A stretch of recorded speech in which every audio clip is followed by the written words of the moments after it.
안녕하세요. 원성도 TV를 찾아주셔서 감사합니다. 오늘은 섭리의 수레바퀴 79번째 요한서신의 그 첫 번째로 요한 1, 2, 3서입니다. 하나님은 사랑이시라.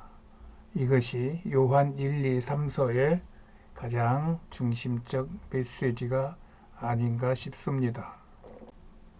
지금까지 나는 섭리의 수레바퀴를 이어오면서 요한의 서신서를 제외한 전 성경을 일괄해 왔어요.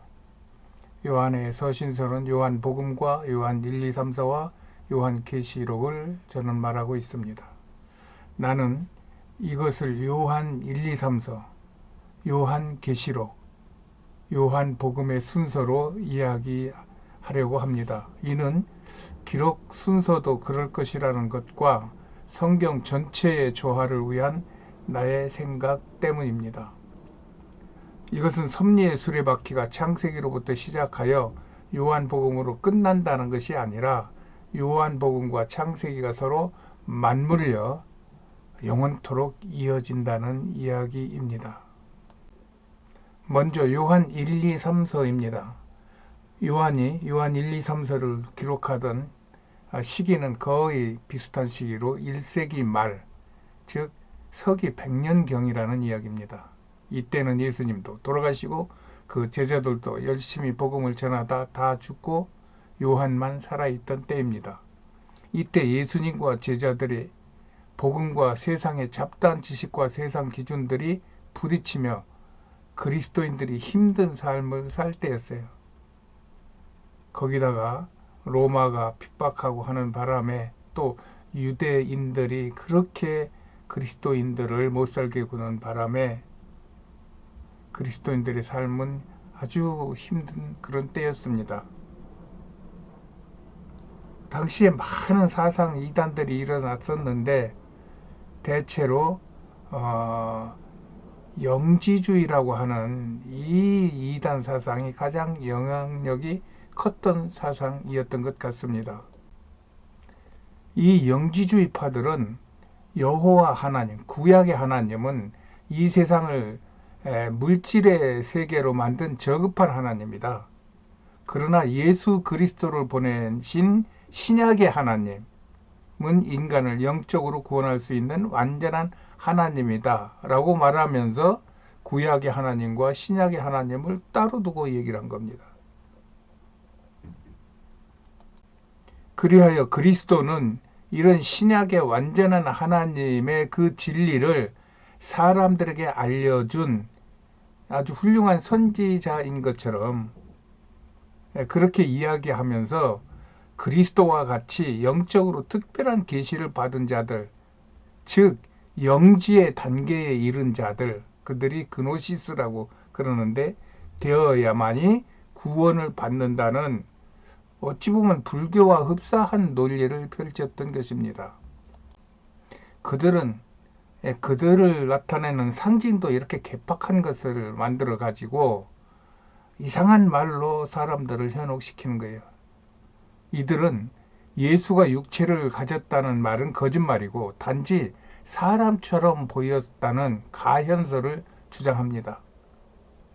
이렇게 영지주의는 구약과 예수님의 말씀과 사도들의 가르침을 중심으로 그 당시에 유행했던 여러 가지 사상과 무속 종교의 원리를 용광로처럼 녹여 만든 그 잡다한 것들이 들어있는 이론으로 여러 전통, 종교들과 영향력을 주고받으며 이단 사상의 중심에 섰던 적그리스도파인 것입니다. 사실 이들의 그러한 주장이 지금까지 계속하여 이어지다가 이제는 그들의 주장이 수면 위로 나타나듯이 이제 온 세상에 그들의 주장이 아주 활발하게 이렇게 드러나고 또 활용되고 있는 그런 형편입니다. 이들은 부활과 최후의 심판을 부인하고 영지의 단계에 이르기까지 엄격한 금욕 생활을 해야 하며 그러기 위해서는 결혼도 금지해야 한다고 하면서 이런 것들이 지금까지 카톨릭으로도 내려오고 불교로도 내려오고 이루고 영향력을 끼치고 있다는 얘기입니다. 이때는 아직 신약 성경이 완성되기 전이기 때문에 누가의 서신과 바울 서신이 주로 많이 이용되었는 그런 때인데, 이들이 그것을 활용해 가지고 누가복음과 바울 서신만으로 자기네들의 성경을 만들어서 그런 사용하던 이단의 아주 대표적인 그 이단의 왕 같은 그러한 그 단체였던 것입니다. 나는 지금도 여전히 2000년 전에 이러한 일들이 일어난다고 생각하고 있습니다. 내가 음모론을 믿는 비중은 50% 이상입니다. 여기서 잠깐 그 영지주의의 사람들이 했던 것과 비슷한 일을 행하는 음모론에 대한 이야기를 잠깐 해보겠습니다. 음모론에서 가장 핵심적으로 등장하는 사람이 교황이나 이런 사람이 아니라 오히려 이 빌 게이츠라고 저는 보고 있어요. 얼마 전에 우리나라 다녀갔죠. 그는 고상한 구제와 탁월한 기술과 그의 탁월한 원변으로 세계인들을 쥐락펴락하며 제1의 실력자가 되다시피 했습니다. 이거 SBS에서 방송한 것 같은데 제가 잠깐 들여다보겠습니다.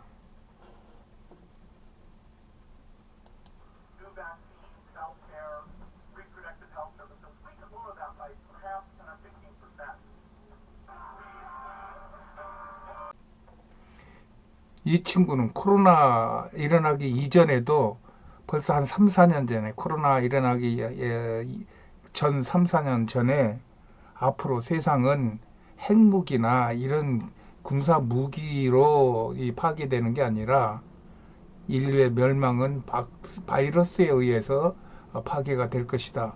이런 엉뚱한 얘기를 하더니 결국 코로나가 터졌고, 이 코로나는 자연 발생적인 바이러스라기보다는 특별한 의도에 의하여 만들어진 바이러스라고 하는 것이 많은 사람들이 의심하고 있는 그러한 상황이죠. 지금 이 그 영상도 여기 보면 10에서 15%의 인구수를 줄일 수 있겠죠. 이렇게 나온 거예요. 이게 젊은 사람들한테 하는 그러한 그 세미나 같은데, 이런 것들을 들은 사람들은 저놈이 나쁜 놈이네, 저거 순 깡패 아니야, 저거 순 마귀 새끼 아니야, 이렇게 생각하는 게 아니라, 야 그래, 그 빌 게이츠는 워낙 그런 쪽에 똑똑한 그 예지력이 있기 때문에 그렇게 될지도 몰라 하면서 그에게 마음을 주면서 그 마음을 다 뺏긴다는 얘기입니다. 지금 이것이 현실로 나타나는 곳이 여러 군데 있습니다. 지금 보이는 사진은 아파트 사진이 아니라 이 돌덩어리를 이렇게 세우는 겁니다. 일명 조지아 가이드스톤이라고 1980년, 지금부터 20년, 아니네, 40년 전에 세워진 그런 돌이에요. 근데 이 돌에 여러 가지 그 글들이 많이 있는데, 그 중에 조지아의 10계명이라는 게 있어요. 여기에 보면 인구는 5억만 유지시켜라, 언어는 하나로 통일시켜라, 그 다음에 세계의 법정도 하나로 통일시켜라, 그리고 믿음이니 전통이니 하는 이런 것들은 모두 지식으로 다 파괴시켜버려라.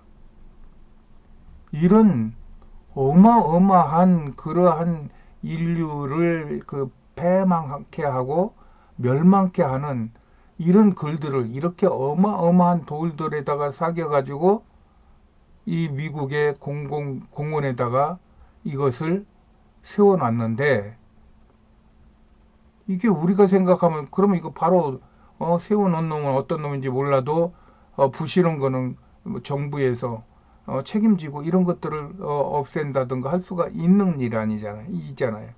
그런데 이것을 없애지 못하고 40년 동안이나 사람들에게 보여주고 있다는 게 이게 우리가 설명만 가지고는 할 수 없는 어마어마한 힘들이 지금 미국이라고 하는 나라에서 작용하고 있다는 것입니다.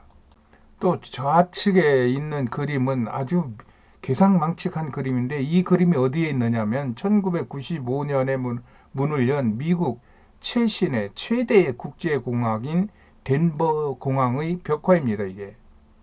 그리고 오른쪽에 있는 것은 미 연방재난관리청이라고 하는 페마라고 하는 그 관리청의 수용소 국가시설입니다. 그런데 이 국가시설이 어마어마하게 삼엄할 뿐만 아니라 다 비어 있는 것이 600개 이상이나 되고 있는데, 그곳마다 이렇게 어마어마한 플라스틱 관, 사람들이 죽으면은 들어가는 관을 이렇게 쌓아놓고 있다는 얘기입니다. 여러분, 저는 팩트만 얘기한 겁니다.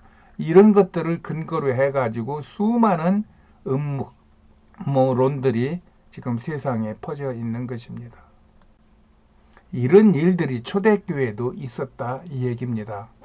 그런데 이 초대교회는 이런 것들로 인하여 서로 아주 그냥 심각하고, 그 다음에 막 철저하게 서로 투쟁하고 반론하고 변론하면서 결국 기독교회의 가장 중요한 교회법, 그 다음에 신조, 그 다음에 교회 조직 등의 기초를 다졌다는 것입니다. 이런 것들을 본받는다면 이런 위험 속에 피어나는 사랑의 꽃을 피울 수 있다는 것이 저의 생각입니다. 예수님이 이것을 명하셨고 행하신 것이로서 마지막 남은 사도 요한이 환상과 계시를 통하여 받아서 계시록과 요한 1, 2, 3서의 그 사랑을 실천하고자 하고 지금 선포하고 있는 것입니다. 그리고 마지막으로 이 모든 것을 아울러 악도 필요하면 하나님의 일에 사용하시는 하나님의 구원의 섭리를 깨닫고 감사하며 오늘의 최선을 다할 수 있도록 해야 될 것이라는 것이 요한 1, 2, 3서와 오늘의 세상과 예전 2000년 전에 예수님 시대의 그런 세상을 크고 넓게 보면서 우리의 중심을 잡아야 할 것이라는 이야기입니다. 이때가 서기 100년 정도의 일로 요한은 90세가 넘었을 노사도로서 혼자 사역 중이었다는 것입니다. 요한은 예수님을 떠난 지 60년 동안 에베소에서 성모 마리아를 모시며 열심히 목회를 했을 것입니다. 지금까지도 남아있는 요한의 교회 유적터는 큰 궁전을 연상할 만큼 엄청난 규모입니다. 이런 규모들이 요한이 얼마나 최선을 다하여 하나님의 교회를 섬겼는가 하는 것을 우리는 볼 수가 있죠. 그런데 그곳에 묘비가 바닥에 평평하게 붙어 있습니다. 그러니까 요한이 묻힌 그 자리 위가 평평하다는 얘기입니다. 봉분이 없고 석관이나 이런 것이 없다는 얘기입니다. 그리고 그 바닥에 여기가 요한의 무덤입니다 하는 묘비가 하나 이렇게 새겨져 있죠. 아마 칼빈도 이것을 본따서 그의 묘비를 바닥에 평평하게 했을 것입니다. 그래서 그런지 요한의 서신을 읽다 보면 칼빈의 글을 읽는 것 같은 느낌이 들 때가 많아요. 그럼에도 칼빈은 요한계시록을 주석하지 못하겠다는 고백을 하고 결국은 요한계시록은 주석을 하지 못하고 인생을 끝낸 것으로 되어 있죠. 이런 모든 것들이 그 시대와 지금의 시대와 또 그 당시에 그 사도 요한과 그 정신을 이어받은 그 칼빈이나 이런 우리 선배 기독교인들과 지금 남아있는 현재 모양의 교회와 목사들과 나와 이런 것들을 이렇게 복합적으로 생각하게 된다는 얘기입니다. 그런 것들을 요한 1, 2, 3서에서 보며 우리가 조금 더 구체적으로 성경과 연관시켜 보겠는데 이 이야기는 다음번에 하겠습니다. 오늘은 여기까지입니다. 안녕히 계세요.